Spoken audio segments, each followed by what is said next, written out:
ಎಲ್ಲ ಆತ್ಮೀಯ ಮಾಧ್ಯಮದ ಸ್ನೇಹಿತರ,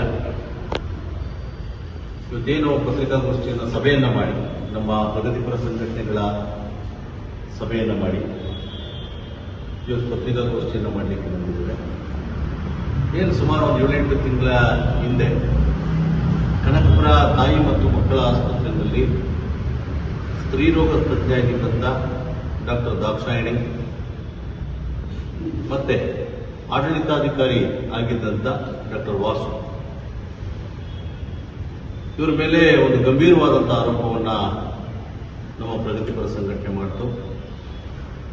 ಆ ಸಂದರ್ಭದಲ್ಲಿ ಹೋರಾಟಗಳನ್ನು ಮಾಡಿದು, ಒಂದಷ್ಟು ದಾಖಲಾತಿಗಳನ್ನು ಬಿಡುಗಡೆ ಮಾಡಿದು.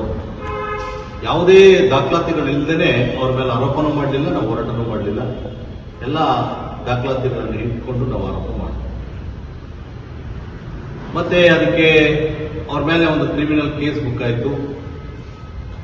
ನಂತರ ಅವ್ರನ್ನ ಸಸ್ಪೆಂಡ್ ಅಲ್ಲಿ ಇಟ್ಟರು, ಮತ್ತೆ ಟ್ರಾನ್ಸ್ಫರ್ ಮಾಡಿದ್ರು, ಪನಿಷ್ಮೆಂಟ್ ಟ್ರಾನ್ಸ್ಫರ್ ಮಾಡಿದ್ರು ಚಿಕ್ಕಬಳ್ಳಾಪುರ ಜಿಲ್ಲೆ ಭಟ್ರಳ್ಳಿ ಅಂತ. ಆದ್ರೂ ಕೂಡ ಅವರೆಲ್ಲೂ ಎಲ್ಲಿಗೂ ಕೂಡ ಹೋಗ್ಲಿಲ್ಲ. ಒಂದು 2-3 ತಿಂಗಳ ಕಾಲ ಅವ್ರು ರಜಾ ಹಾಕೊಂಡ್ರು, ಏನ್ ಮಾಡಿದ್ರು ಗೊತ್ತಿಲ್ಲ. KITಗೆ ಹೋದ್ರು, ಸ್ಟೇ ತಗೊಂಡ್ಬಂದ್ರು, ಮತ್ತೆ ಕೋರ್ಟ್ಗೆ ಹೋದ್ರು, ಅಲ್ಲೂ ಕೂಡ ಸ್ಟೇ ತಂದಿದ್ದಾರೆ. ಏನಂತ ಸ್ಟೇ ಕೊಟ್ಟಿದ್ದಾರೆ ಅಂತ ಹೇಳಿದ್ರೆ ಕೋರ್ಟ್ ಕಾಪಿ ಕೂಡ ನನ್ನ ಹತ್ರ ಇದೆ. ಇಲ್ಲಿ ಸಾರ್ವಜನಿಕರಿಗೆ ತೊಂದರೆ ಆಗಬಾರ್ದು, ಆ ಕಾರಣದಿಂದ ಏನು ನಿಮ್ಮ ಮೇಲೆ ನ್ಯಾಯಾಲಯದಲ್ಲಿ ತನಿಖೆ ಇದೆ, ಇಲಾಖಾವಾರ ತನಿಖೆ ಇದೆ, ಅದು ಹಾಗೆ ನಡೀತಾ ಇರ್ತದೆ, ಯಥಾಸ್ಥಿತಿ ಆಗಿರ್ತದೆ. ಮತ್ತೆ ಮುಂದಿನ ಕೌನ್ಸಿಲಿಂಗ್ ಓಪನ್ ಆಗುವವರೆಗೂ ನೀವು ಇದೇ ಪ್ಲೇಸ್ ಅಲ್ಲಿ ಕೆಲಸ ಮಾಡಿ ಅಂತೇಳಿ ಇವರು ಮೇಲಧಿಕಾರಿಗಳಿಗೆ ಒತ್ತಡ ತಂದರು, ಲಾಬಿಯನ್ನ ಮಾಡಿ ಇವರೇನ್ ಮಾಡಿದ್ದಾರೆ, ಮತ್ತೆ ಇದೇ ಆಸ್ಪತ್ರೆಗೆ ಬಂದಿದ್ದಾರೆ. ಖಂಡಿತವಾಗ್ಲೂ ನೀವು ನಿರಪರಾಧಿಯಾಗಿ ಇದೇ ಆಸ್ಪತ್ರೆಗೆ ಬನ್ನಿ, ಖಂಡಿತವಾಗ್ಲೂ ನಿಮ್ಮನ್ನ ನಾವು ಸ್ವಾಗತ ಮಾಡ್ತೀವಿ. ಕೋರ್ಟಲ್ಲಿ ಇನ್ನೂ ನಿಮ್ಮ ಮೇಲೆ ಕೇಸ್ ಇದೆ, ನೀವು ಆರೋಪಿ ಅಪರಾಧಿ ಅಂತೇಳಿ ಇನ್ನೂ ಕೂಡ ಸಾಬೀತಾಗಿಲ್ಲ. ಆರೋಪಿ ಅಂತೇಳಿ ನಿಮ್ಮ ಮೇಲೆ ಕೇಸ್ ಇದೆ, ಅದು ಕೋರ್ಟ್ ಹಂತದಲ್ಲಿದೆ. ಮತ್ತೆ ನೀವು ಮಾಡಿರ್ತಕ್ಕಂಥ ಸ್ಕ್ಯಾನಿಂಗ್ ನಲ್ಲಿ ಭ್ರೂಣ ಪತ್ತೆ ಮತ್ತು ಹತ್ಯೆ ಪ್ರಕರಣಕ್ಕೆ ಸಂಬಂಧಪಟ್ಟಂತ ಸ್ಕ್ಯಾನಿಂಗ್ ಮಿಷಿನ್ ಸೀಸ್ ಮಾಡಿದೆ, ಆಸ್ಪತ್ರೆಯಲ್ಲೇ ಇದೆ. ಇನ್ನ ನ್ಯಾಯಾಲಯದಲ್ಲಿ ಅದನ್ನ ಓಪನ್ ಮಾಡಿಲ್ಲ, ತೆಗೆದಿಲ್ಲ, ಅದರಲ್ಲಿ ಇರ್ತಕ್ಕಂಥ ಮಾಹಿತಿನ ಇನ್ನೂ ಕೂಡ ಚೆಕ್ ಮಾಡಿಲ್ಲ. ಇಷ್ಟಿರ್ಬೇಕಾದ್ರೆ ನೀವು ಕೋರ್ಟಿಂದ ಸ್ಟೇ ತಂದು ಬಂದಿದ್ದೀರಿ, ಓಕೆ ಬನ್ನಿ, ಕೋರ್ಟ್ಗೆ ನ್ಯಾಯಾಲಯದ ಕಾನೂನಿಗೆ ನಾವೆಲ್ಲ ಯಾವತ್ತೂ ಗೌರವ ಕೊಡುವಂಥವ್ರು. ಆದ್ರೆ ನಿಮ್ಮ ಆತ್ಮಸಾಕ್ಷಿ ಏನ್ ಹೇಳ್ತದೆ, ನೀವೊಬ್ರು ಡಾಕ್ಟರ್ ಆಗಿ ಆತ್ಮಸಾಕ್ಷಿಗಾದ್ರೂ ಕೆಲಸ ಮಾಡ್ಬೇಕಲ್ಲ ನೀವು. ಇಲ್ಲ ನಾನು ತಪ್ಪು ಮಾಡಿಲ್ಲ ಅಂತ ಹೇಳಿದ್ರೆ ಈ ಪ್ರಕರಣದಲ್ಲಿ ನಾನು ಕ್ಲೀನ್ ಚಿಟ್ ಆಗಿ ಬರ್ತೀನಿ, ನಂತರ ಬರ್ತೀನಿ ಅಂತೇಳಿ ಒಂದು ಮಾನವೀಯತೆ ಬರೆದು ನೀವೆಲ್ಲ ಮನೇಲಿ ಇರಬೇಕಾಗಿತ್ತು, ಇಲ್ಲ ಟ್ರಾನ್ಸ್ಫರ್ ಮಾಡ್ಕೊಂಡು ಬೇರೆ ಜಾಗದಲ್ಲಿ ಮಾಡ್ತೀನಿ ಅಂತ ಹೋಗ್ಬೇಕಿತ್ತು. ಆದ್ರೆ ನೀವು ಆ ರೀತಿ ಮಾಡಲಿಲ್ಲ. ಕಮಿಷನರ್ ಇಂದ ಹಿಡಿದು, ಹೆಲ್ತ್ ಕಮಿಷನರ್ ಇಂದ ಹಿಡಿದು ಎಲ್ಲ ಅಧಿಕಾರಿಗಳಿಗೂ ಕೂಡ ನೀವು ಲಂಚವನ್ನ ಕೊಟ್ಕೊಂಡು ಮತ್ತೆ ಇದೇ ಪ್ಲೇಸ್ಗೆ ಹಾಕಿಕೊಂಡಿರುವಂಥದ್ದು ನಾಚಿಕೆಗೇಡಿನ ಸಂಗತಿ ಬಂದಿರ್ತಕ್ಕಂಥ. ಅದನ್ನ ನಮ್ಮ ಪ್ರಗತಿಪರ ಸಂಘಟನೆ ಒಕ್ಕೂಟ ಯಾವುದೇ ಕಾರಣಕ್ಕೂ ಒಪ್ಪೋದಿಲ್ಲ. ನಮ್ಮ ಹೋರಾಟ ನಿರಂತರವಾಗಿ ನಡೀತಿದೆ ಅಂತಕ್ಕಂಥದ್ದು ಇವತ್ತಿನ ಸಭೆಯಲ್ಲಿ ಎಲ್ಲರ ಅಭಿಪ್ರಾಯವನ್ನ ಪಡ್ಕೊಂಡು ಅವರೆಲ್ಲರ ಅಭಿಪ್ರಾಯವನ್ನ ನಾನು ಮಾತಿನ ಮೂಲಕ ಹೇಳ್ತಾ ಇದ್ದೀನಿ. ಮತ್ತೆ ನಮ್ಮ ಹೋರಾಟವನ್ನ ಹತ್ತಿಕ್ಲಿಕ್ಕೆ ಯಾವುದೇ ಪಟ್ಟಭದ್ರ ಹಿತಾಸಕ್ತಿಗಳು ಕೂಡ ಪ್ರಯತ್ನ ಮಾಡಿದ್ರು ಕೂಡ ನಾವು ಯಾವುದೇ ಕಾರಣಕ್ಕೂ ನಮ್ಮ ಹೋರಾಟವನ್ನು ನಿಲ್ಲಿಸೋದಿಲ್ಲ.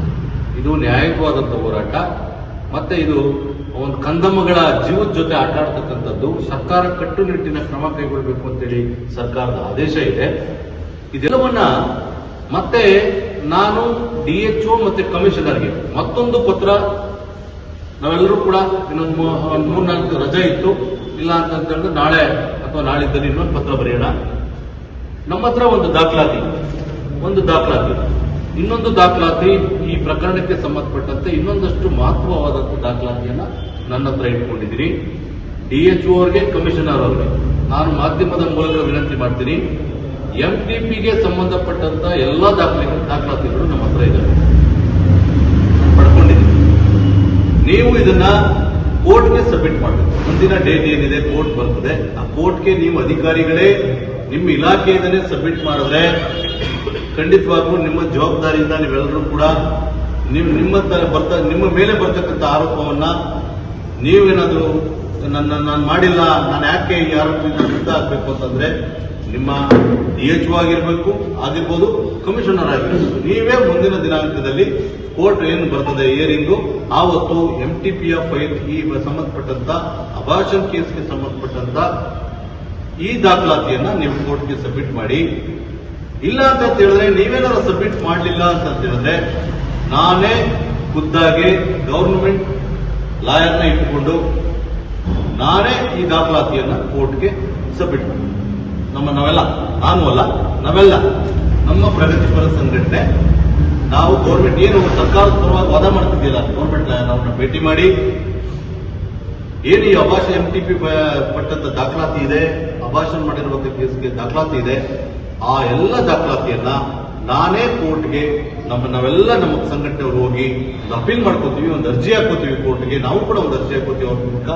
ಸರ್, ನಮ್ಮ ಹತ್ರ ಒಂದಷ್ಟು ದಾಖಲಾತಿ ಇದೆ, ಇಲಾಖೆಯವರು ಕದ್ದು ಮುಚ್ಚು ಇಡ್ತಾ ಇದ್ದಾರೆ, ಈ ಪ್ರಕರಣವನ್ನ ಎಲ್ಲೋ ಯಾರನ್ನೋ ಒಬ್ಬರ ರಕ್ಷಣೆ ಮಾಡ್ಲಿಕ್ಕೆ ಕೊಟ್ಟಿದ್ದಾರೆ, ಅಪರಾಧಿನ ರಕ್ಷಣೆ ಮಾಡ್ಲಿಕ್ಕೆ ಕೊಟ್ಟಿದ್ದಾರೆ, ಆ ಕಾರಣದಿಂದ ನಾವು ಈ ದಾಖಲಾತಿಯನ್ನ ಕೊಡಬೇಕು ಅಂತೇಳಿ ನ್ಯಾಯಾಲಯದಲ್ಲಿ ಪರ್ಮಿಷನ್ ತಗೊಂಡು ನ್ಯಾಯಾಲಯಕ್ಕೆ ಕೊಟ್ಟು ಈ ತಪ್ಪನ್ನ ಮಾಡಿರ್ತಕ್ಕಂಥ ಈ ಡಾಕ್ಟರ್ ದಾಕ್ಷಾಯಿಣಿಗೆ ಖಂಡಿತವಾಗ್ಲೂ ಕೂಡ ಶಿಕ್ಷೆ ಕೊಡಿಸೋದಕ್ಕೆ ನಾವೆಲ್ಲ ಪ್ರಾಮಾಣಿಕ ಪ್ರಯತ್ನ ಮಾಡ್ತೀವಿ ಅಂತೇಳಿ ಸಭೆಯಲ್ಲಿ ಇವತ್ತು ಒಪ್ಪರಲ ಅಭಿಪ್ರಾಯ ಆಗಿದೆ. ಮುಂದಿನ ದಿನಗಳಲ್ಲಿ ನಮ್ಮ ಹೋರಾಟ ನಿರಂತರ. ಈ ಹೋರಾಟವನ್ನು ಹತ್ತಿಕ್ಕಲಿಕ್ಕೆ ಯಾವುದೇ ಕಾರಣಕ್ಕೂ ಯಾವುದೇ ಸಂದರ್ಭದಲ್ಲೂ ಕೂಡ ನಾವು ಪ್ರಾಮಾಣಿಕ ಹೋರಾಟ ಮಾಡ್ತಾ ಇದ್ದೀವಿ. ಯಾವುದೇ ಹುದ್ದೆಗಳು ಅಂತ ಪ್ರಶ್ನೆನೇ ಇಲ್ಲ. ಇದಕ್ಕೆ ಸಾರ್ವಜನಿಕರು ಕೂಡ ಹಿಂದೆ ಈಕೆಯನ್ನ ಸಸ್ಪೆಂಡ್ ಮಾಡಲಿಕ್ಕೆ ಮತ್ತೆ ಟ್ರಾನ್ಸ್ಫರ್ ಮಾಡಲಿಕ್ಕೆ ಸಹಕಾರ ಕೊಟ್ಟಂತ ಎಲ್ಲರೂ ಕೂಡ ಮತ್ತೆ ನಮ್ಮ ಹೋರಾಟಕ್ಕೆ ಮತ್ತೊಂದು ಅಧ್ಯಾಯ ಇದೆ. ಒಬ್ಬ ಭ್ರಷ್ಟಾಚಾರಿ ವಿರುದ್ಧ ಒಂದು ಕೆಟ್ಟ ಪ್ರವೃತ್ತಿಯನ್ನು ಮಾಡಿರ್ತಕ್ಕಂಥ ಭ್ರೂಣ ಪತ್ತೆ ಮತ್ತು ಹತ್ಯೆ ಪ್ರಕರಣದಲ್ಲಿ ಭಾಗಿಯಾಗಿರ್ತಕ್ಕಂಥ ಇಂಥ ಡಾಕ್ಟರ್ಗಳಿಗೆ ಎಚ್ಚರಿಕೆ ಕೊಟ್ಟಕ್ಕೋಸ್ಕರ ಒಳ್ಳೆ ಡಾಕ್ಟರ್ ಇದ್ದಾರೆ, ಡಾಕ್ಟರ್ಗಳು ಪಾಪ ಬಹಳ ಒಳ್ಳೊಳ್ಳೆ ಡಾಕ್ಟರ್ಗಳಿದ್ದಾರೆ. ಇದು ಡಾಕ್ಟರ್ ಸಮುದಾಯಕ್ಕೆ ಕೆಟ್ಟ ಹೆಸರು ಬರುವಂತಹ ವಿಚಾರ. ಹಾಗಾಗಿ ಮಾಧ್ಯಮದವರು ಕೂಡ ನೀವೆಲ್ಲ ಸಹಕಾರ ಕೊಟ್ಟಿದ್ದೀರಿ. ನೀವು ಈ ಹೋರಾಟ ಏನಾದ್ರು ಈ ಅಂತ್ಯ ತಗೊಂಡು ಹೋಗ್ಲಿಕ್ಕೆ ಮೂಲ ಕಾರಣ ಮಾಧ್ಯಮದವರು ಮತ್ತೆ ನಮ್ಮೆಲ್ಲ ಸಂಘಟನೆ ಮಿತ್ರರು, ಅಧ್ಯಕ್ಷರು. ಅದೇ ರೀತಿ ಇನ್ನು ಮುಂದೆನೂ ಕೂಡ ನಿಮ್ಮ ಸಹಕಾರ ಕೋರ್ತಾ ನಮ್ಮ ಪ್ರಗತಿಪರ ಸಂಘಟನೆಯ ಒಕ್ಕೂಟದ ಪರವಾಗಿ ನಿಮ್ಗೆಲ್ಲರಿಗೂ ಕೂಡ ಬಂದಂತವರಿಗೆ ಸಭೆ ಕರ್ನಾಟಕ ರಾಜ್ಯ ಸಂಘ ಮತ್ತು ಪ್ರಗತಿ ಸಂಘಟನೆ ಅನೇಕ ತಿಂಗಳುಗಳು ಕೂಡ ಪ್ರತಿಭಟನೆ ಮಾಡ್ಕೊಂಡು ಬಂದಿದೆ. ಭ್ರೂಣ ಹತ್ಯೆ ಆಗಿರ್ಬೋದು, ಮತ್ತೆ ಹೆರಿಗೆ ವಿಚಾರಗಳಲ್ಲಿ ಕೂಡ ನೀವು ಲಂಚವನ್ನು ಪಡಿತಿದ್ರಿ. ಈ ವಿಚಾರವಾಗಿ ಸಾಕಷ್ಟು ಹೋರಾಟಗಳನ್ನು ಮಾಡ್ತಾ ಬಂದಿದ್ದೀವಿ. ಕಾನೂನು ಹೋರಾಟಗಳು ಕೂಡ ನಡೀತಾ ಇದೆ. ಒಬ್ಬ ನೀವು ನಿಜವಾಗೂ ತಪ್ಪೇ ಮಾಡಿಲ್ಲ ಅನ್ನೋದಾದ್ರೆ ಒಬ್ಬ ಅಧಿಕಾರಿ ಅದೇ ಪೋಸ್ಟಿಗೆ ಹಾಕ್ಬೇಕು. ನಿಮಗೆ ಬೇರೆ ಕಡೆ ಅವ್ರಿಗೆ ಸಂಬಳ ಕೊಡಲ್ವಾ? ಇಷ್ಟು ಸಂಬಳ ಕೊಡ್ತದೆ ನಿಮಗೆ ಬೇರೆ ಪೋಸ್ಟಿಂಗ್ ಆಗಿತ್ತು, ನೀವು ಯಾಕೆ ಪೋಸ್ಟಿಂಗ್ ಹೋಗಲಿಲ್ಲ? ನಾನು ಇಲ್ಲೇ ಬರಬೇಕು, ಸಾಕ್ಷಿಗಳನ್ನು ನಾಶ ಮಾಡಬೇಕು, ಮತ್ತೆ ನಾನು ಇದೇ ಸ್ಥಳದಲ್ಲಿ ಹುಟ್ಟಿರೋದ್ರಿಂದ ಇದು ನನ್ನ ರಾಜಕೀಯ ಪ್ರಭಾವ ಚೆನ್ನಾಗಿ ಬೆಳೆಸೋಕ್ಕೆ ನನಗೆ ಅನುಕೂಲ ಆಗುತ್ತೆ ಅನ್ನೋ ಲಾಭಕ್ಕೋಸ್ಕರ ತಾವು ಮತ್ತೊಂದು ಸಲ ಇಲ್ಲೇ ಬರಬೇಕು ಅಂತ ಪ್ರಯತ್ನ ಮಾಡ್ತಾ ಇದ್ದೀರಿ. ನೀವು ಯಾವುದೇ ರೀತಿ ರಾಜಕೀಯ ಪ್ರಭಾವಗಳು ಕೂಡ ಮತ್ತೆ ಬೇರೆ ಬೇರೆ ರೀತಿ ಪ್ರಭಾವಗಳು ಕೂಡ ಸಂಘಟನೆ ಹೋರಾಟಗಳನ್ನು ದಿಕ್ಸಪ್ಪಕ್ಕೆ ಸಾಧ್ಯ ಇಲ್ಲ. ಮತ್ತೆ ನೀವು ಕಾನೂನಲ್ಲಿ ತಪ್ಪಿತಸ್ಥರಲ್ಲ ಹೇಳ್ಕೊಳ್ಳೋದು ಕೂಡ ಸಾಧ್ಯ ಇಲ್ಲ. ನೀವು ಆಗಲೇ ತಪ್ಪಿತಸ್ಥರಾಗಿದ್ದೀರಿ. ದಯಮಾಡಿ ಯಾವುದೇ ಕಾರಣಕ್ಕೂ ಪೋಸ್ಟಿಂಗ್ ತಗೊಳ್ದಿರಿ. ನೀವು ಬೇರೆ ಕಡೆ ಕೆಲಸ ಮಾಡ್ತಾ ಇರಿ. ಕಾನೂನು ಏನು ಹೇಳ್ತು ಅದು ತಲೆ ಬಾಗಬೇಕಿದ್ರೆ ಎಲ್ಲರೂ ಕೂಡ ನಾವು ಕಾನೂನು ತಲೆ ಬಾಗಬೇಕಂತ ಜನ ನಿಮಗೆ ಕಾನೂನು ತೀರ್ಪು ಏನು ಗೊತ್ತೋ ಅದಕ್ಕೆ ತಲೆ ಬಾಗಬೇಕು. ಇಂಥ ಪ್ರಬಲವಾದ ರಾಜಕೀಯ ಮಾಡ್ತಕ್ಕಂಥದ್ದು ಮತ್ತೆ ಏನೋ ಯಾರನ್ನೋ ಎದುರಿಸ್ಬಿಡ್ತೀನಿ ನಾನು ಏನೋ ಮಾಡ್ತೀನಿ ಬಹಳಷ್ಟು ಹೇಳ್ಕೊಂಡಿದ್ದೀರಿ. ನೀವು ಅದನ್ನೆಲ್ಲ ಬಿಡಬೇಕು ಅಂತ ಹೇಳ್ತಾ ಇದ್ದೀವಿ. ಮತ್ತೆ ಮುಂದಿನ ದಿನಗಳಲ್ಲಿ ಇವತ್ತೇನು ಪ್ರಗತಿಪರ ಸಂಘಟನೆ ಹೋರಾಟ ಮಾಡ್ತಾ ಇದೆ, ಅದಕ್ಕೆ ಕರ್ನಾಟಕ ರಾಜ್ಯ ಸಂಘ ನಿರಂತರ ಸಪೋರ್ಟ್ ಇರುತ್ತೆ. ಮುಂದಿನ ದಿನಗಳಲ್ಲಿ ಅದರ ಜಿಲ್ಲಾ ಮಟ್ಟಕ್ಕೆ ಆಗಿರ್ಬೋದು, ರಾಜ್ಯ ಮಟ್ಟದ ನಾಯಕರುಗಳನ್ನ ಕರ್ಕೊಂಡ ಸಂದರ್ಭ ಬಂದರೂ ಕೂಡ ನಾವು ಅದನ್ನು ಕರ್ಕೊಂಡ್ಬಂದು ಚಳುವಳಿಗೆ ನಿಲ್ತಕ್ಕಂಥದಕ್ಕೆ ಪ್ರಮುಖ ಪಾತ್ರವನ್ನು ವಹಿಸ್ತೀವಿ ಅಂತ ಹೇಳ್ತಾ ನನ್ನ ಮಾತು ಮುಗಿಸ್ತೀವಿ.